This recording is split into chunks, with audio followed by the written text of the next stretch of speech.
Yo, Greg Moore here, AZ Central Sports. I'm along with Jeff Metcalfe, Michelle Gardner, our ASU insiders. There are whippersnappers in the background, which must mean that ASU won. They beat the number 16 team in the nation, Utah. The final score was 38-20. And let's go into the ins and outs of what happened and how it happened. So let's start with, I don't know. See what I mean about the whippersnappers? Let's talk about N'Keal Harry. Michelle, N'Keal Harry had 9 catches for 170 yards almost and 3 touchdowns. What did you see out of him? Again, it was N'Keal being N'Keal. You talk to the players in the postgame, and they're not surprised. They're used to this. The reversed field, run-up field. You're running out of superlatives to describe this guy, but they're finding a way to get him the ball.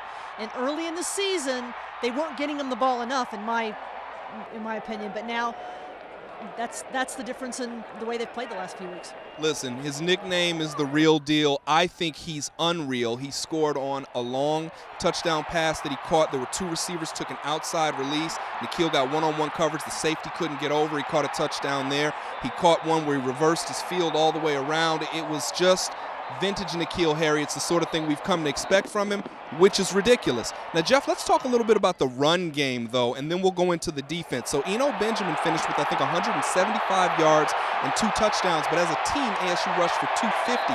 How'd they do it? Well, I'll tell you one thing. Rob Likens just said after the game he had no idea that they could do that. He really didn't. He said he thought this could have been a 6-3 game. I mean, they were prepared for that kind of game. And for a while, it was developing like a low-scoring game, let's face it. Then Utah suffered a quarterback injury. ASU scored right. Utah cut it to a one-point game. But that's when the quarterback was injured. The next play, Likens said, we're going to go down, we're going to run the ball, do some possessions, and take a shot. That was N'Keal Harry's longest touchdown of the game. And they put it away at that point, really, because they're up by 8, 28-20. And with Utah playing with this backup quarterback, they just didn't have any reasonable chance of making that up. Yeah, no, for sure. Tyler Huntley, Utah's starting quarterback, is impossibly slippery.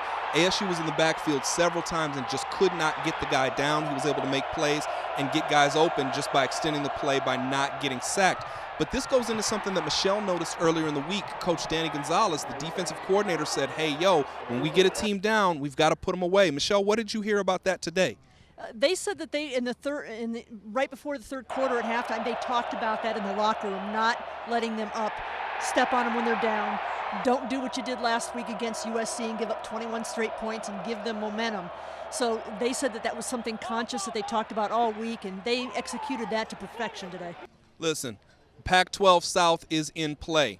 The Pac-12 championship is in play. ASU still can go to the Rose Bowl. Coach Herm is not acknowledging any of that. He's talking about one game at a time, but it's all out there.